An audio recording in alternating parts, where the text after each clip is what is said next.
Hello everyone. देखो हम unit 4 के साथ स्टार्ट कर रहे हैं। It's one of the most important units, ठीक है, क्योंकि इसमें सिर्फ एक ही चैप्टर है और क्वेश्चंस पूछे जाएंगे 2 मार्कर्स पे आएंगे और 20 आपके जो 16 मार्कर्स होते हैं वो पे, ठीक है। इसके अंदर हम पढ़ेंगे मीनिंग क्या होती है, वाइंडिंग अप होती क्या है एक्चुअली, ठीक है। उसके बाद मोड्स ऑफ वाइंडिंग अप, ठीक है। वॉलेंट्री होगा इसके अंदर एक मोड और एक होता है कंपल्सरी मोड, ठीक है। इन दोनों के बारे में हम पढ़ेंगे, पर जो वॉलेंट्री वाइंडिंग अप है वो हम पढ़ेंगे नेक्स्ट पीपीटी में। अभी आपकी जो 4th यूनिट है उसका सिर्फ हाफ पार्ट है, फर्स्ट पार्ट है जो मैं एक्सप्लेन करूंगी इस पीपीटी में। सबसे पहले देखो कि एक्चुअली वाइंडिंग अप होती क्या है।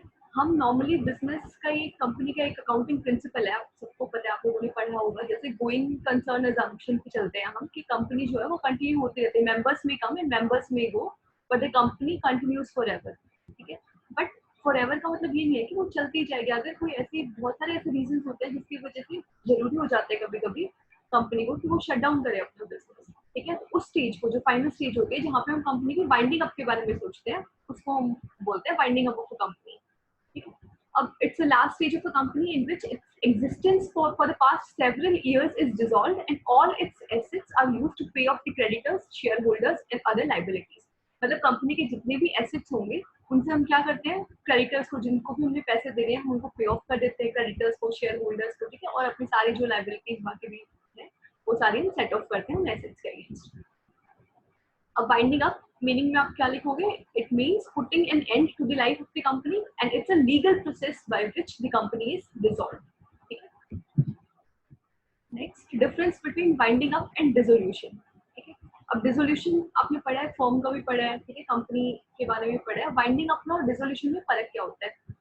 सबसे पहले देखो ऑकरेंस का, पहले बाइंडिंग अप आता है उसके बाद डिसोल्यूशन होती है, ठीक है। Binding up proceeds dissolution, legal status of the company continues after binding up. जब कंपनी वाइंड अप हो गई है, ठीक है, वाइंडिंग अप के ऑर्डर के बाद भी लीगल स्टेटस कंटिन्यू करता है। इसका मतलब, लीगल स्टेटस का मतलब क्या हुआ कि उसके कंपनी के कोई भी अगर केस है तो वो सब भी लिए जाएंगे जब तक कि वो फाइनली डिसॉल्व नहीं हो जाती। और डिसोल्यूशन में क्या होता है, लीगल स्टेटस कंपनी का खत्म हो जाता है, it comes to an end and it can not be sued in the court of law. कोई भी उसके अगेंस्ट उस नाम से फिर जो है आपके केस नहीं हो सकते उस कंपनी के अगेंस्ट, क्योंकि कंपनी का नाम ही हट गया है रजिस्टर में से। और ये कब होता है, डिसोल्यूशन के बाद। अब कंडक्ट ऑफ प्रोसीडिंग्स, प्रोसीडिंग्स कौन कंडक्ट करता है, लिक्विडेटर करता है वाइंडिंग अप के केस में। और डिसोल्यूशन के केस में क्या होता है, no such proceedings are conducted, ठीक है। Representation in winding up, liquidator represents the company, ठीक है। हम आगे पढ़ेंगे कि हम कैसे ऑफिशियल लिक्विडेटर को अपॉइंट करते हैं वाइंडिंग अप की सिचुएशन में। और डिसोल्यूशन में ऐसी कोई रिप्रेजेंटेशन नहीं होती। opportunity to the creditors to prove their debt. Creditors may prove their debt in case of winding up, कि हम उनको एक अपॉर्चुनिटी देते हैं जो भी हमारे क्रेडिटर्स हैं कि वो आए अपना प्रूव करें कि वो कंपनी, उनको उन्होंने अपने पैसे दे रखे हैं ताकि कंपनी उनको पे ऑफ कर सके। पर ऐसी कोई चीज डिसोल्यूशन में नहीं होती। फाइनल में ऑर्डर ऑफ कोर्ट में आप क्या करोगे कि it's not necessary in case of winding up, ठीक है, क्योंकि वॉलेंट्री वाइंडिंग अप भी होते हैं। हमने अब आगे जाके 2 तरह के वाइंड अप प्रोसीजर्स पढ़ने हैं, वॉलेंट्री और कंपल्सरी। तो वॉलेंट्री में जो है कोर्ट का कोई रोल नहीं होता, इसलिए कोर्ट ऑर्डर होना जरूरी नहीं है। पर डिसोल्यूशन के केस में it essentially requires the order of the court. Modes of binding up, section याद रखना है, section 270 of the companies act 2013। Binding up के 2 पार्ट्स हैं, कंपल्सरी और वॉलेंटरी, ठीक है। और वॉलेंट्री के फर्दर 2 पार्ट्स होंगे, मेंबर्स वॉलेंट्री वाइंड अप और क्रेडिटर्स वॉलेंट्री वाइंड अप। अब ये वॉलेंट्री वाला जो सारा सेक्शन है ना, ये हम पढ़ेंगे अपनी, ये सारा नेक्स्ट स्लाइड में। हम सिर्फ इस स्लाइड में पढ़ेंगे compulsory winding up of tribunal by the tribunal. अब winding up by the tribunal, tribunal किसकी बात कर रहे हैं, NCLT, national company law tribunal. अब ये इंपॉर्टेंट क्वेश्चन है, बहुत बार पूछा जा चुका है 16 मार्क्स में, कि कौन से ऐसे सर्कमस्टेंसेस होते हैं जब कंपनी ट्राइब्यूनल के द्वारा बंद करवाई जा सकती है, ठीक है। ये हम कौन से सेक्शन के अंदर पढ़ेंगे, सेक्शन 271 सब सेक्शन 1, ठीक है। इसमें सारी सिचुएशन दी हुई है कि कब कब जो है कंपनी वाइंड अप, एनसीएलटी जो है ऑर्डर दे सकता है कंपनी को वाइंडिंग अप के। फर्स्ट है, if the sorry, if the company has by special resolution resolved the company will wind up out the tribunal, ठीक है। अगर कंपनी ने खुद से स्पेशल रेजोल्यूशन पास कराई है, वो अगर वाइंडिंग अप करवाना चाहती हो एनसीएलटी के थ्रू, तो फिर ऐसे एनसीएलटी ऑर्डर कर सकता है। पर इस केस में एनसीएलटी के पास डिस्क्रिशनरी पावर्स है, मतलब ये एनसीएलटी की मर्जी है, उन पे थोपा नहीं जा सकता कि वो बंद करवाए कंपनी को, ठीक है। क्योंकि एनसीएलटी फिर क्या चेक करेगी कि कोई ऐसा इशू तो नहीं है ना कि अगर वो पब्लिक इंटरेस्ट के अगेंस्ट जाता हो, ठीक है। सेकंड है if the company has acted against the interests and sovereignty and integrity of India. अगर नेशनल इंटरेस्ट के अगेंस्ट वो मैटर जा रहा है तो उस केस में भी अगर कोई ऐसे काम कर रही है कंपनी तो कंपनी को बंद किया जा सकता है, ठीक है, एनसीएलटी ऑर्डर कर सकता है उसकी बाइंडिंग। थर्ड है if the tribunal has order the winding up of six companies under chapter 19 of companies act 2013। ठीक है, कि कोई भी अगर सिक्स कंपनीज कौन सी होती है जो लॉस मेकिंग कंपनीज होती है जिसमें फर्दर प्रॉफिट का कोई स्कोप नहीं रहता तो उनको बंद करवाया जा सकता है। फोर्थ है if on an application made with registrar और any other person authorised by central government. अगर कोई भी रजिस्ट्रार एप्लीकेशन डाले या कोई भी ऐसा पर्सन जो सेंट्रल गवर्नमेंट जिसको ऑथराइज करे वो एप्लीकेशन डाल सकता है कंपनी को बंद करवाने के लिए, किस मीन से, एनसीएलटी के थ्रू। नेक्स्ट है if the company has made default in filing with the registrar it's financial statements. अगर कंपनी ने, हमने ये चीज बहुत बार पढ़ी है कि हमने अपनी जो भी फाइनेंशियल स्टेटमेंट्स होती है, पीएनएल अकाउंट, बैलेंस शीट वगैरह रजिस्ट्रार के पास सबमिट करानी होती है। अगर कंपनी बार बार ये डिफॉल्ट करती जा रही है, बार बार रिपीटेड रिमाइंडर्स के बाद भी अगर सबमिट नहीं कराती तो उन केस में वो उसको बंद किया, उसको वाइंड अप करवाया जा सकता है। नेक्स्ट है if the company does not commence its business within 1 year of its incorporation और has suspended business for a whole year. एक साल, इनकॉर्पोरेशन के 1 साल के अंदर अंदर आपको अपना बिजनेस शुरू करना पड़ता है और इन केस अगर वो बिजनेस शुरू नहीं करती कंपनी तो फिर क्या होता है कि वो उसको वाइंड अप करवाया जा सकता है। या फिर अगर कंपनी ने पूरे 1 साल से कोई भी अपनी प्रोसेस, कोई भी बिजनेस का कोई प्रोसेस कुछ भी नहीं किया बिजनेस से रिलेटेड, वो सस्पेंडेड है पूरे 1 साल के लिए, तो उसके बाद भी हम वाइंड अप करवा सकते हैं। Next, company is unable to pay the debts. Company उस पोजीशन में नहीं है कि वो अपने डेट्स को जो है रीपे कर पाए, तब भी ऑर्डर करा जा सकता है। और लास्ट है if the tribunal is of the opinion that it is just and equitable that a company should be bound up. कि अगर वो उसको सही कोई भी चीज अगर देख के एनसीएलटी को लगता है कि यही सही रास्ता है, सबसे बेस्ट ऑप्शन यही है कि उसको बंद करवाया जाए, इट्स जस्ट एंड इक्विटेबल, ठीक है, तो भी एनसीएलटी जो ऑर्डर कर सकते हैं उसकी बाइंडिंग अपनी। When the petition is presented on the ground that it's just and equitable to wind up, the NCLT may refuse to order winding up if it feels that some other viable remedies available. अगर उस time भी अगर NCLT को लगता है कि कोई और अच्छा ऑप्शन भी अवेलेबल है तो उसको अवेल करते हैं, अदरवाइज फिर वो ऑर्डर दे सकते हैं जस्ट एंड इक्विटेबल बेसिस। ठीक है, नेक्स्ट आ जाओ पिटीशन फॉर वाइंडिंग अप। अब जब वाइंडिंग अप होती है तो उसके लिए पिटीशन कौन डाल सकता है, मतलब कौन अप्लाई कर सकता है, कौन कह सकता है कि कंपनी को वाइंड अप करवाया जाए एनसीएलटी के थ्रू। ठीक है, ये सारी पार्टीज हैं, लिस्टेड है जो यहाँ पे। ठीक है, सबसे पहले कंपनी इटसेल्फ। अब कंपनी को रिप्रेजेंट कौन करता है, डायरेक्टर्स, मतलब डायरेक्टर्स डाल सकते हैं रिप्रेजेंटेशन, एक पिटीशन डाल सकते हैं कि कंपनी को वाइंड अप करवाया जाए।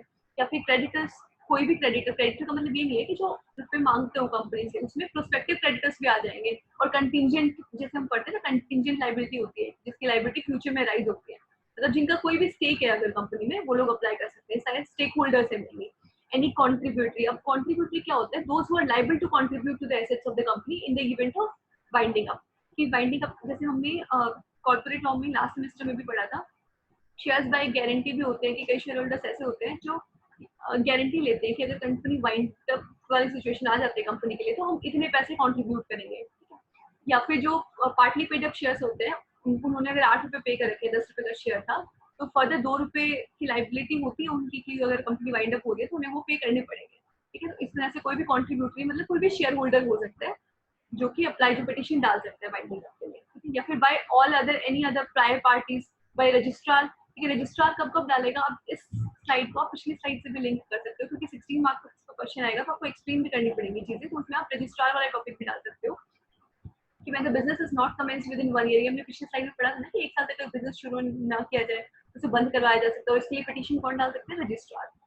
ठीक है, या फिर अगर number of members is reduce to statutory minimum, इसका मतलब जैसे पब्लिक और प्राइवेट कंपनीज के लिए होता है ना कि मिनिमम 2 और 7 मेंबर्स चाहिए होते हैं, अगर उससे हम कम अपने मेंबर्स को रिड्यूस कर देते हैं तो इन दैट केस भी रजिस्ट्रार अप्लाई कर सकता है कि इस कंपनी ने अपने मेंबर्स को रिड्यूस किया है तो इसके अगेंस्ट एक्शन लिया जाए, इसकी वाइंडिंग अप की प्रोसीडिंग्स शुरू करी जाए। ठीक है, उसके बाद है any person authorised by central government, या फिर सेंट्रल गवर्नमेंट और स्टेट गवर्नमेंट, इन केस अगर वो नेशनल इंटरेस्ट के अगेंस्ट है तो सेंट्रल गवर्नमेंट खुद पिटीशन डाल सकती है। ठीक है, या फिर कोई फ्रॉडुलेंट और अनलॉफुल पर्पस का कोई बिजनेस अंडरटेक कर रही है तो भी पिटीशन डाली जा सकती है। नेक्स्ट आ जाओ, commencement of winding up by the NCLT. जब भी नेशनल कंपनी लॉ ट्राइब्यूनल है वो वाइंडिंग अप की प्रोसीडिंग कब स्टार्ट करेगा, किस दिन से मानी जाएगी उसकी शुरुआत। 2 ऑप्शन है हमारे पास, देखो, एक तो डेट ऑफ ऑर्डर या फिर date of presentation of the petition for winding up. ठीक है, डेट ऑफ ऑर्डर नहीं होता, डेट ऑफ ऑर्डर से नहीं माना जाता, बल्कि date of presentation of petition for winding up, जिस दिन सबसे पहले पिटीशन डल गई है वाइंडिंग अप के लिए उसी दिन से माना जाएगा। ऑर्डर तो बाद में आता है, ऑर्डर से नहीं, प्रेजेंटेशन वाले दिन से माना जाता है। But if a resolution has been passed by the company for voluntary winding up before the presentation of the petition, कि अब देखो वैसे तो पेटिशन वाले दिन से मानी जाती है, पर अगर उस पेटिशन से पहले भी हम वॉलंटरी वाइंडिंग अप क्योंकि नेक्स्ट पीपीटी में करेंगे, वो होता है कि खुद से कंपनी ने वाइंड अप करना होता है। तो अगर कोई भी रेजोल्यूशन पास करी गई है वॉलंटरी वाइंडिंग अप के लिए, जो कि पेटिशन से भी पहले है कि उन्होंने कंपनी ने खुद से इनिशिएट कर दिया था अगर पहले भी प्रोसीजर कि वाइंडिंग अप आगे होने वाली है, तो उस डेट से माना जाएगा जब फर्स्ट टाइम कोई भी जो है रेजोल्यूशन पास करता है कंपनी में। Next, powers and rights of NCLT on the presentation of a petition. NCLT के पास क्या पावर्स होते हैं पिटीशन जब प्रेजेंट की जाती है तब? एनसीएलटी या तो इट में डायरेक्टली डिसमिस द पिटीशन, वो उसको डिसमिस कर सकता है, उस पर कुछ भी एक्शन ना ले। सेकंड है इट में एडजर्न द हियरिंग, वो इमीडिएटली एक्शन ना ले और एडजर्न कर ले अपनी हियरिंग को। थर्ड है इट में make an interim order that it feels fit, यहाँ पे मिसिंग है तो आप इसको कंप्लीट कर लेना, ठीक है। जो भी उन्हें सही लगता है वो कोई और ऐसे फर्दर ऑर्डर निकाल सकते हैं, या फिर it may make an order for binding up the company, ठीक है। फाइनली जो है वो कंपनी को बाइंडिंग अप के ऑर्डर्स भी दे सकते हैं, ठीक है।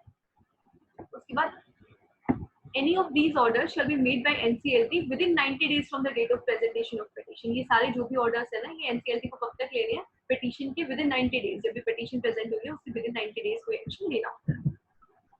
Next, persons entitled to be heard in a binding up petition। अब binding up जो petition होगी उसमें hearing का right किस किस को होगा कि जिसके अगेंस्ट, जिससे कंपनी के अगेंस्ट एक्शन लिया जाएगा, तो किसकी सुनवाई होगी, किन के बारे में सुनवाई होगी, कौन कौन सी पार्टीज है वो मेनली सारे वही है जो हमने पीछे स्टेक होल्डर्स पढ़े थे ना। पेटिशनर्स की हियरिंग हो सकती है, कंपनी की हो सकती है, मतलब उसके डायरेक्टर्स की, क्रेडिटर्स की, कॉन्ट्रीब्यूटरीज की, रजिस्ट्रार की या सेंट्रल गवर्नमेंट की, जो भी पिटीशन फाइल करते हैं, ठीक है, they have the right to be heard. Consequences of binding up order that is issued by NCLT. अब देखो आपके एग्जाम में कॉन्सिक्वेंसेज, क्योंकि हम दो तरह के बाइंडिंग अप पढ़ रहे हैं, कंपल्सरी और वॉलेंटरी, ठीक है। कई बार क्वेश्चन आता है कि वॉलेंटरी बाइंडिंग अप कॉन्सिक्वेंसेज क्या होंगे, उसका क्या इफेक्ट होगा, ठीक है। और ये क्वेश्चन भी आ सकता है कि बाइंडिंग अप जो एनसीएलटी के थ्रू की जाए तब उसके कॉन्सिक्वेंसेज क्या हो सकते हैं। इसमें आप लिखोगे कि उसके बाद क्या होएगा जब भी वो ऑर्डर कर देते हैं एनसीएलटी की बाइंड अप हो, तो उसके बाद क्या चीजें होंगी। सबसे पहले intimation to the official liquidator and registrar within 7 days. जो भी आपने लिक्विडेटर अपॉइंट कर रखा है उसको आप इन्फॉर्म करोगे, रजिस्ट्रार को इन्फॉर्म करोगे विद इन 7 डेज। जब भी ऑर्डर पास होगा उसके 7 दिन के अंदर अंदर आपको इन दो पार्टीज को इन्फॉर्म करना है। Next, copy of the order to be filed with the registrar within 30 days, ठीक है। इस ऑर्डर की कॉपी फाइल करी जाएगी रजिस्ट्रार के पास within 30 days. Next, the order shall serve as a notice of discharge to the employees and officers of the company, ठीक है।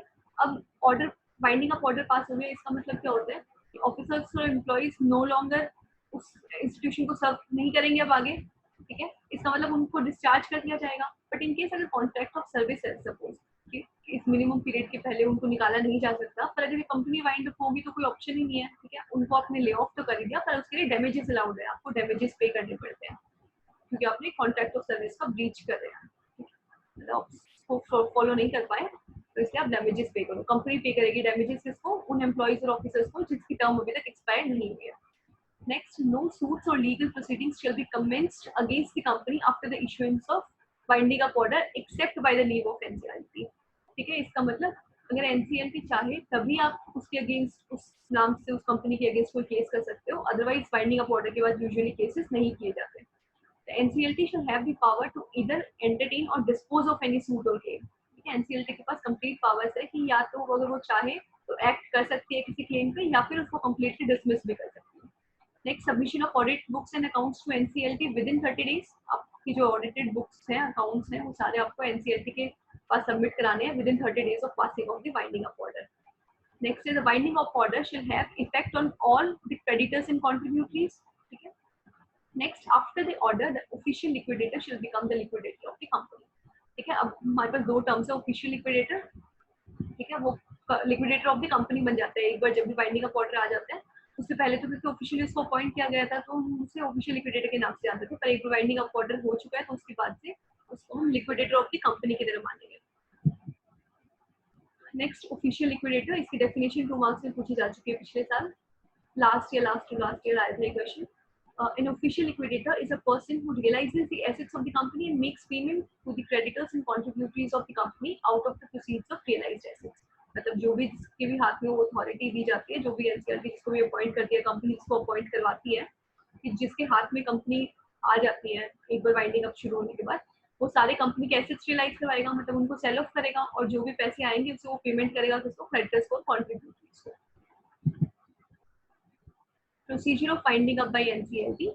अब देखो इसमें है section 275 of companies act 2013, this is very important, ठीक है। अब कैसे क्या प्रोसीजर होता है, एनसीएलटी में after the presentation of petition but before winding up order appoint an official liquidator, OL, ठीक है, to be provisional liquidator for the company, PL, मतलब इसकी जो शॉर्ट फॉर्म्स यूज कर रखी है मैंने इसमें, ओएल और पीएल, मतलब वाइंडिंग अप ऑर्डर के पास होने से पहले ही ऑफिशियल लिक्विडेटर को अपॉइंट कर देती है। कौन करता है अपॉइंट, एनसीएलटी करवाता है, और वही सर्व करता है liquidator of the company, provisional liquidator of the company, ठीक है। वाइंडिंग ऑफ ऑर्डर पास होने के बाद तो वो लिक्विडेटर फॉर द कंपनी बन जाता है, अभी प्रोविजनल है, ठीक है। उससे पहले जब तक ऑर्डर पास नहीं होता उससे पहले प्रोविजनल है। The provisional liquidator becomes the official liquidator after the passage of winding up order, ठीक।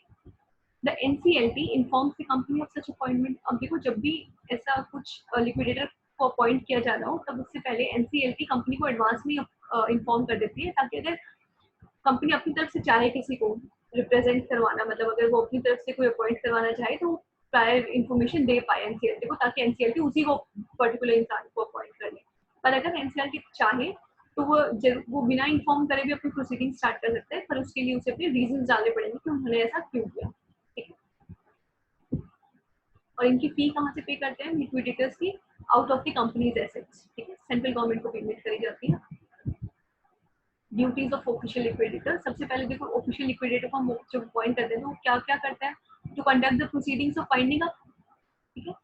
सारी प्रोसीडिंग्स जो भी वाइंडिंग अप की होती है वो सारी लिक्विडेटर ने करनी होती है, तो इसलिए लिक्विडेटर के पास कस्टडी आ जाती है कंपनी की सारी प्रॉपर्टी की। उसके बाद वो to make, he has the right to make calls, calls मतलब जिनसे भी पैसे लेने हैं, जो भी कॉन्ट्रीब्यूटरीज होती है उनको वो कॉल करके पैसे डिमांड कर सकता है, जिनको भी जो भी लायबल है कंपनी को पे करने के लिए, फिर to pay the companies date, ठीक है। उन पैसों में से फिर उन्हें कंपनी के डेट को पे करना है, प्रॉपर बुक्स को मेंटेन करवाना है, ठीक है, और प्रॉपर अकाउंट्स को एनसीएलटी के पास सबमिट कराना है, to appoint a committee of inspection to submit the information in pending liquidation if work is not done within 1 year. अगर वो कोई भी काम विद इन 1 ईयर नहीं कर पाते ऑफिशियल लिक्विडेटर्स, तो उन्हें इस चीज की इंफॉर्मेशन देनी होगी किसको, एनसीएलटी को। और finally to distribute the balance to contributories after the creditors are paid off, जब भी क्रेडिटर्स पे ऑफ कर जाएंगे उसके बाद जो भी बचेगा वो सारे किसको वापस पे किए जाते हैं, कॉन्ट्रीब्यूटर्स को, कॉन्ट्रीब्यूटरीज को, जैसे शेयर होल्डर्स वगैरह होते हैं। Powers and rights of the liquidator in case of winding up by NCLT. अब देखो इनकी क्या क्या राइट्स हैं, ये भी बहुत इंपॉर्टेंट, कई बार ड्यूटीज पार्ट्स इकट्ठे 16 मार्कर्स में पूछे गए हैं, तो आपको अकॉर्डिंगली जो है 7-8 पॉइंट सबके ध्यान रखना जरूरी है। तो इंस्टीट्यूट और defend suits in the name on और बिहाफ की कंपनी, ठीक है, वो कंपनी के बिहाफ पे केसेस फाइट कर सकती है, कौन, official liquidator. To carry on the necessary business till winding up, winding up जब तक नहीं हो जाती तब तक कंपनी का सारा ऑफिशियल बिजनेस उनके हाथों में आता है, लिक्विडेटर के हाथ में। वो कंपनी की प्रॉपर्टीज को सेल भी कर सकते हैं, ठीक है, या फिर इधर इन पार्ट्स और इन होल, ठीक है, to sell whole of the undertaking of the company as a going concern, पूरी कंपनी को भी सेल कर सकते हैं, कंपनी के एसेट्स को सेल ऑफ करके मनी भी रेज कर सकते हैं, सिक्योरिटी सेल कर सकते हैं, to do all requirements for that are necessary for winding up, जो भी चीजें जरूरी है वाइंडिंग अप के लिए वो सारी चीजें वो कर सकते हैं। To do all the acts and to execute companies documents and deeds, सारे डॉक्यूमेंट्स की अंडरटेकिंग वगैरह सब कुछ वही साइन करते हैं, इंस्पेक्ट करते हैं कंपनी के अकाउंट्स को, कोई भी बिल्स ऑफ एक्सचेंज, अगर प्रोमिसरी नोट कंपनी के बिहाफ पे जाना हो तो उन सबको वो ड्रॉ करने का राइट होता है उनके पास, ठीक है। तो appoint an agent to the business, business के लिए अगर वो लिक्विडेटर खुद कोई काम नहीं कर पाते वो अपनी जगह पे एजेंट्स को भी अपॉइंट कर सकते हैं। और सेक्शन 290 कहता है कि they have to perform such other duties as a tribunal may specify in this behalf, tribunal उनको जो एक्स्ट्रा ड्यूटीज है वो सारी उन्हें करनी पड़ेगी।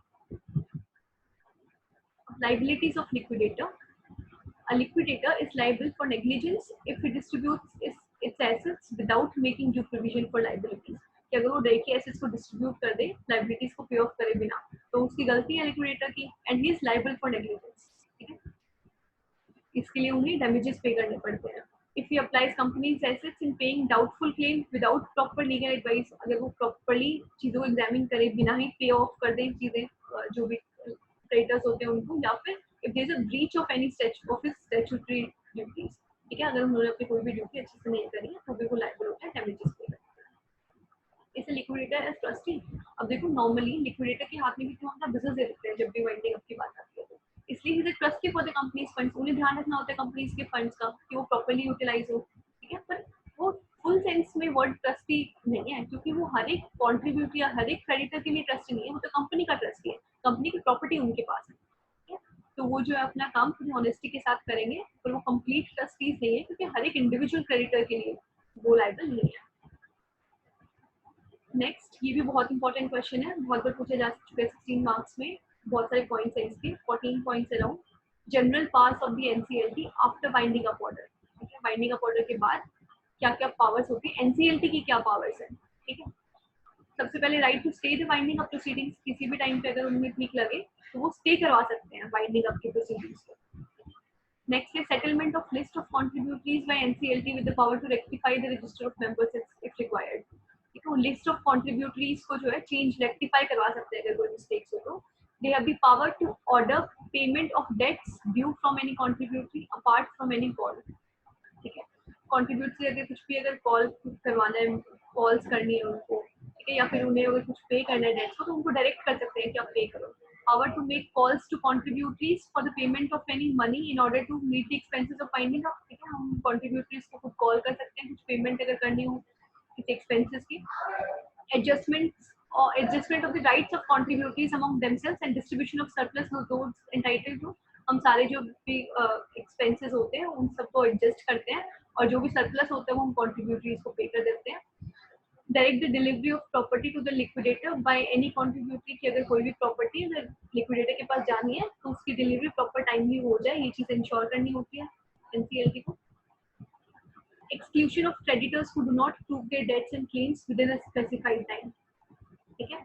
अब जो भी अगर अपने डेट्स प्रूव करना, मतलब देखो हमने शुरू में पढ़ा था जो हम डिफरेंस कर रहे थे बाइंडिंग अप और रेजोल्यूशन वाले टेबल में, कि बाइंडिंग अप के टाइम पे क्रेडिटर्स के पास ये अपॉर्चुनिटी होती है कि वो आके अपना डेट प्रूव करे कि उन्होंने कंपनी को पैसे दे रखे हैं, ताकि उनको अपने उनके पैसे लौटाए जाए।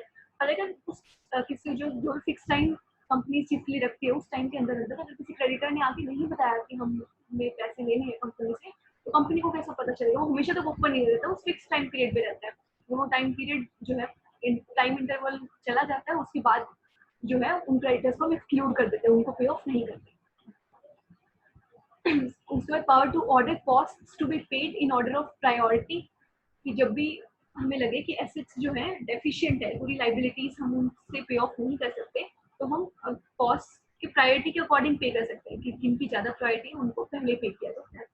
Power to summon and then examine persons known or suspected to have in his possession any property or books or papers of the company or who is capable of giving any information। हम किसी को भी सम्मन करना मतलब किसी को भी कोर्ट में बुला सकते हैं अगर हमें लगता है कि किसी एनसीएलटी को अगर लगता है कि कोई कंपनी की प्रॉपर्टी किसी के पास है, तो उसको डायरेक्टली कोर्ट में बुला सकते हैं, या फिर किसी ऐसे इंसान के पास जिसके पास कोई कंपनी से रिलेटेड इन्फॉर्मेशन है उसको भी हम बुला सकते हैं।